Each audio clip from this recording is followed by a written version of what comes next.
Hey crew, I've got the key to this 25 BMW M5 sedan. We are going to take it for a drive, but first, let's check out how it looks on the inside and outside. This all-new G90 generation M5 really takes this car in a different direction than the predecessor. We'll get into it starting with this exterior design, which is much more geometric than the predecessor. That plays out with a more angular and larger kidney grille that also has optional illumination. You've got the M5 logo, of course, less functional ventilation than the predecessor. Got all these gloss black panels, but then down low, the front air dam is actually massive, and that is jutting forward in gloss black, and that's going to take in a lot of air for the intercoolers. There's also some ducting here for the brake cooling, and then over to the corner, there is functional ventilation to send air over the front brakes and tires. You've got projector LED headlights as standard with LED DRLs and turn signals. This one's painted in Isle of Man green metallic. It is a very cool color, especially when the sun hits it, but it's a more gray day today. Still, it pops. And I also love the Santorini blue color that is optional on this car. That one's a $5,000 upcharge. At the side, you get a set of 20-inch front, 21-inch two-tone wheels, and those are wrapped in hand-cooked summer tires, sized 285 front, 295 at the back. Within those wheels are one of the few options for the M5. We've got carbon ceramic brakes. It's an $8,500 upcharge. Those have some gold-painted calipers. This is your charge port door, and via level 2 charger, it should only take you a couple hours to top up the battery pack. With the exterior carbon fiber pack, the door mirror caps and the roof are in carbon fiber, and that does cancel out the standard sunroof. At the side, you've got flush mounted door handles, and stepping back to look at the profile. With that chunky lower sill, I see a lot of M2 in this M5, and that does give it some ground effects for what is actually a taller M5 than the F90 predecessor. Still have the Hofmeister kink there. At the back are some slender LED taillights with LED turn signals. And with that optional carbon fiber pack, there is carbon fiber for the rear spoiler. Down low is a super chunky gloss black diffuser to match the chunky front air dam. And within that are large staggered quad exhaust ports in a dark chrome finish. So while I definitely think this new G90 looks way better in person than it did in photos, it doesn't allure me in the same way as the F90 predecessor. That's my question for you though. Which M5 looks better, new or old? Let me know in the comments, and let's check out the interior. Opening up and looking inside at this orange full merino leather interior. Normally wouldn't be into orange. It kind of works with this color combo. And here on the doors, there's leather up top all the way down here to this piece where it turns into injection molding. There's a standard Bowers & Wilkins sound system. You get standard sunshades as well. One-touch power up-down windows. Stepping in, easy to do. And behind my own seat at 6 feet tall, I've got plenty of knee room here. Nice large foot pockets, great thigh support. I've got headroom under the suede wrapped headliner, and I've got USB-C ports just behind the seats. No map pockets, I wish there were, and this is injection molded. This is not leather. Got air vents, a 4-zone climate control system as standard in this car. Rear heated seats and front vented and heated seats are part of the optional executive package. And then in the middle, if I wanted to slide over, this is a raised up seat, and still my head is just up against the roof. It's not pressing uncomfortably. So you could get 3 full-size adults in the back, at least for a short distance journey. And then if there wasn't a middle passenger, then you'd have an armrest that comes down with leather padding and cup holders. Nice digs back here. Let's check out the front. Listening for the door close noise. Oh, that's a good solid thud. I like that. Smart keyless entry for the front 2 doors. Checking out the front seats. They look properly aggressive. No adjusting side bolsters, but plenty of other adjustments, including 4-way lumbar. There is aluminum plating for the pedals, glowing M5 tread plate here, more glowing trim that you can change with the ambient lighting adjustments. Leather. Down here it is injection molding as well. This is the release for the trunk. And inside, it's a power-operated trunk. I like that.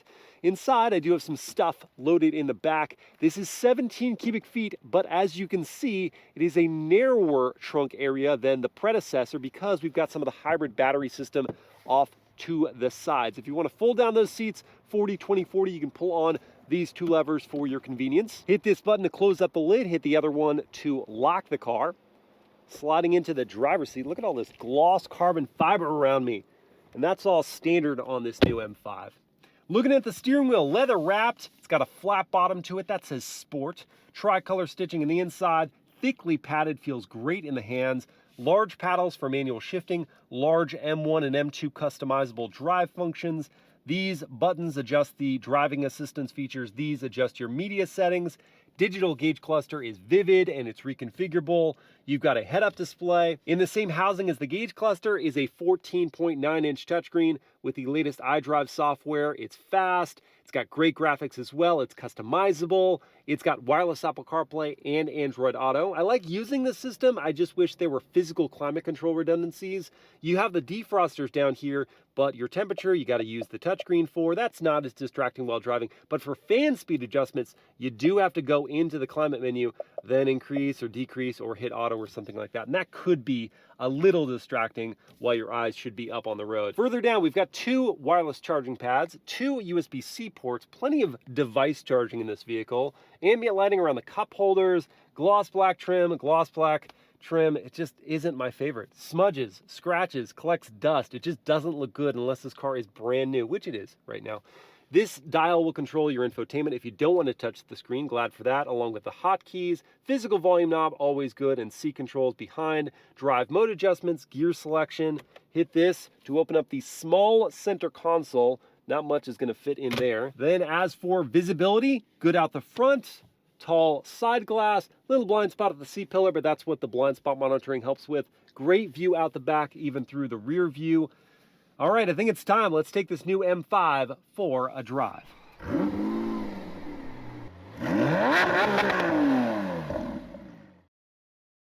All right, let's fire it up.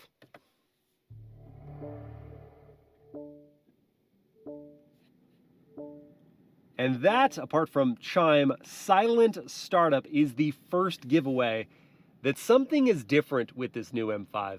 Hey cabin crew, thanks for joining for this first drive in the 25 BMW M5. Yeah, as long as there is some charge left in the battery pack, then it will start as an EV. This is a plug-in hybrid car now, and the EPA rates the total electric range at 27 miles with a full battery. We don't have that right now. We've got less than a quarter charge left, and that gives us an estimate of 5 miles of range. Thankfully, you can recharge the battery while you're driving by going into first the hybrid mode, starts in electric, then go to setup and go to Sport Plus. That's going to turn on that V8. And then from there, you can choose your braking regeneration, your transmission shift aggression, your adaptive damper firmness, steering resistance and heft, braking responsiveness, your all-wheel drive system configuration if you want it permanent all-wheel drive, if you want it a rear biased all-wheel drive, or if you want it rear drive, you can even do that.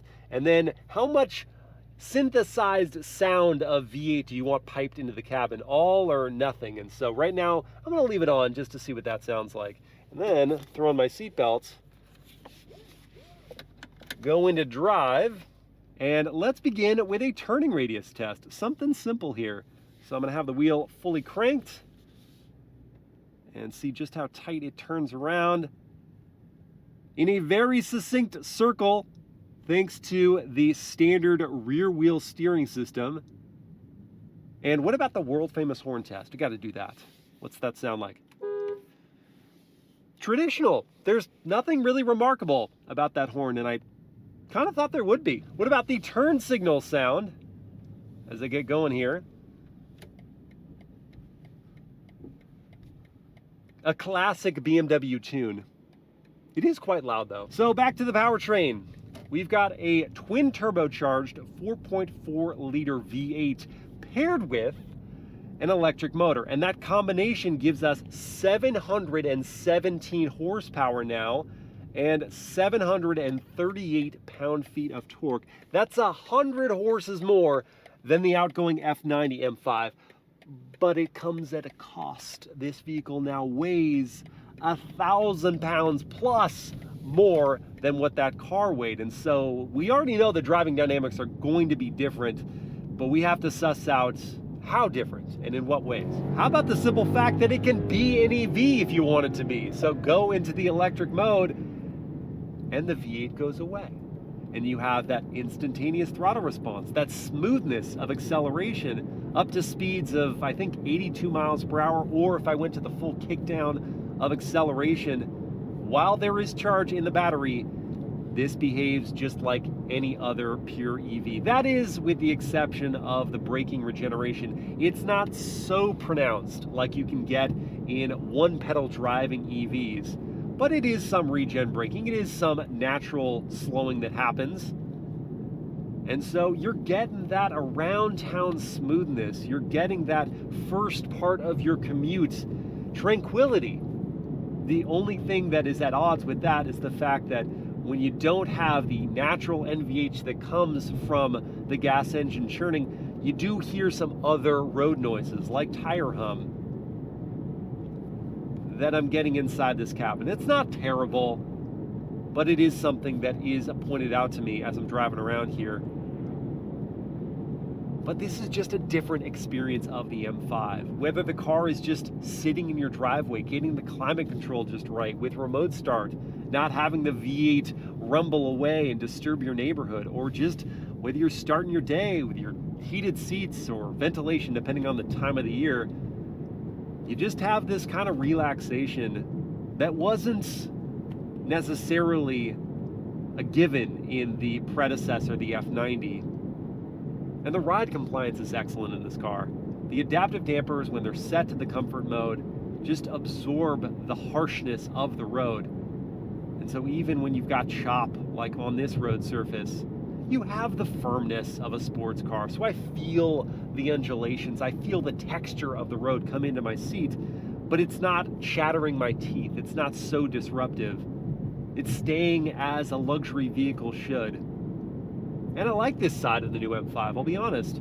If I was gonna live with this car, this would be very appealing. And I even like the handoff between the electric and gas power. So if I go into the hybrid mode, I heard that gas engine turn on. I heard the 4.4 liter V8, but I didn't really feel it. Nothing changed. And maybe it would if I was to go to electric mode and then do the full kickdown.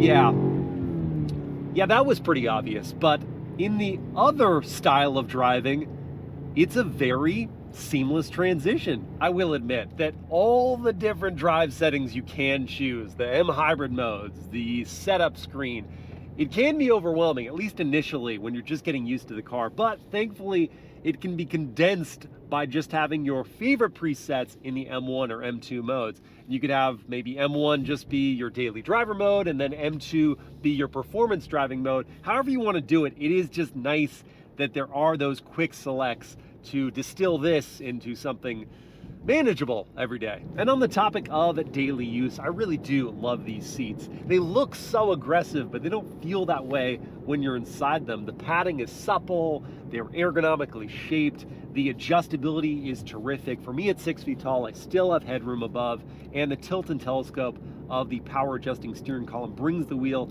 to just the right position for my hands to rest. But then on certain highways, I don't need my hands to rest on the wheel because there are available driving assistance features to take care of hands-free highway driving.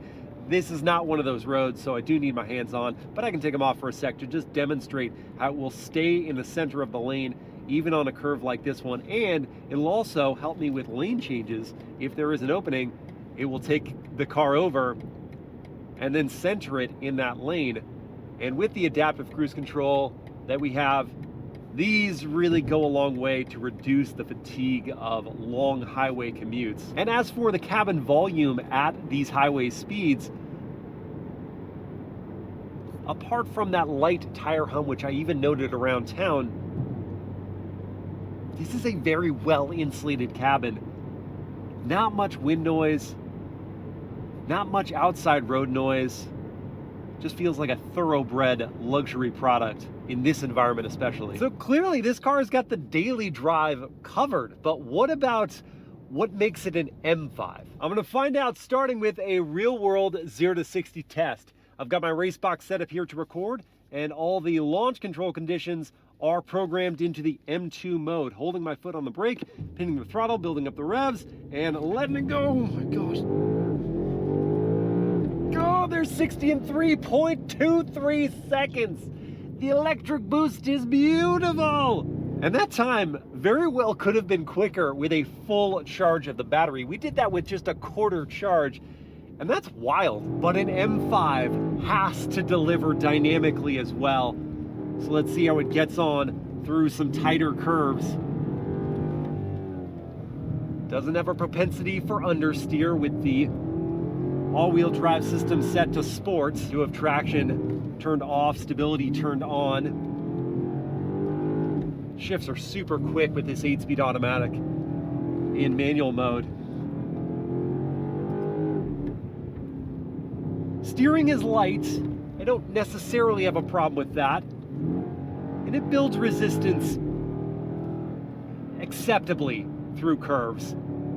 It's fairly natural, but it's not talking to me as much as the F90 predecessor. But for lack of feel, it tries to make up for it by being quick and very direct.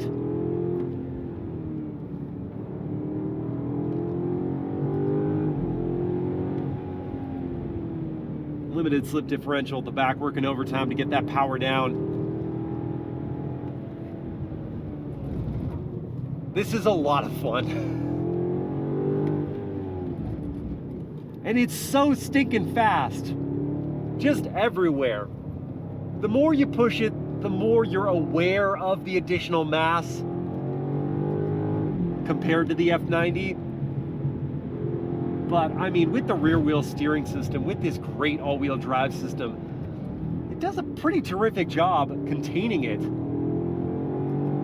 It's really only under hard braking, especially here on a downhill, that you're just aware of the extra inertia that the carbon ceramic brakes are doing their best to fight. And they do a terrific job of it.